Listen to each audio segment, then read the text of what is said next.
Now a UK government minister has said the impact of the riots which hit parts of the UK over the past 2 weeks will be felt for years to come. Thousands of anti-racism protesters rallied in towns and cities across the UK on Saturday, with people taking to the streets in cities including Belfast, Birmingham, Cardiff, and Glasgow. It follows the disorder in areas of England and Northern Ireland fueled by online disinformation following the Southport attack, in which 3 young girls were killed. More than 775 people have been arrested, while the far-right use social media to organize some of those protests. With me is Lizzie Didden, who is a security and home affairs journalist, and I know, Lizzie, you looked on social media how these far-right groups organize themselves. Just take us through how they use social media. So what we saw was a massive mobilization following the Southport attack that took in all different parts of the far right, both in the UK and internationally. There was a mobilization across different social media platforms, which includes X, formerly Twitter, Facebook, TikTok, Snapchat, and also more encrypted and secure platforms like Telegram. And what they were seeking to do was really use the grief and anger and confusion that so many people felt after the murders in Southport to turn that into something that would be useful to them and the way they see the world, and to get their message out to people. And so what we've seen is the use of protest, the use of misinformation and fake news, all by these different groups trying to get their points across about how they say that non-white people are dangerous, how they say that Muslims are dangerous to a much wider pool of people, and say, for example, on Telegram how many people would be involved in a group that was talking about protests. Well, Telegram works like other social media channels are, for instance like WhatsApp, in that you can join it to one chat or you can join very large groups.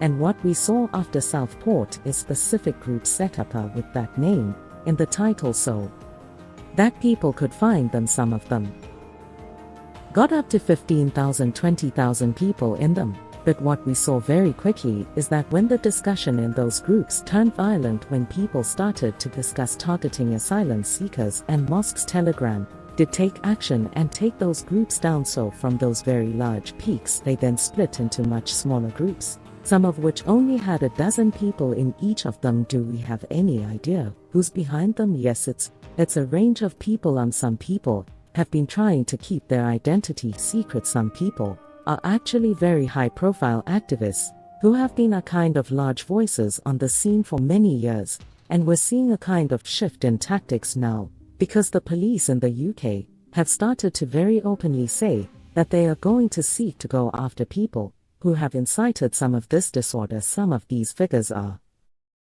now climbing down, and they've stopped calling for kind of disorder and protests, but some people are doubling down, and they're still trying to get people onto the streets, and it remains to be seen if that will continue working. Yes, because this is an interesting tactic from the government to push forward with those prosecutions. I know you've been in a number of the courts seeing the people being processed. Did you, while you were watching all of that, get any idea of their motivation? The people that are up before the judges, and it's actually a very confusing picture, and part of that is a product of British law. A lot of offenses that people are being prosecuted for example, violent disorder and assault, they don't actually need prosecutors to prove motivation. But in court, a lot of people are saying, you know, I'm not racist. I wasn't out there to attack Muslims. I was just caught up in the energy of the moment. And at the moment, we're going through, I guess you could say, the slightly more simple cases, people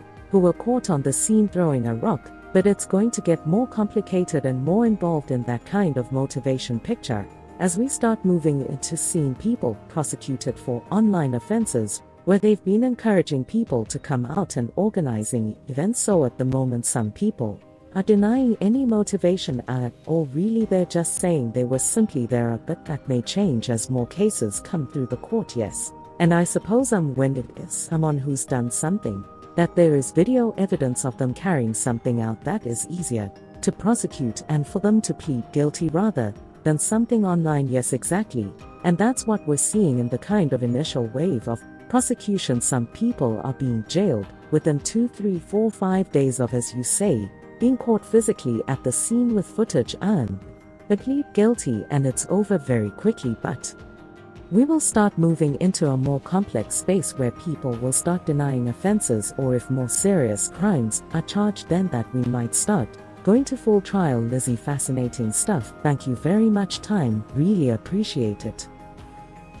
Thanks for watching. For more updates, like, share, subscribe us and press bell icon.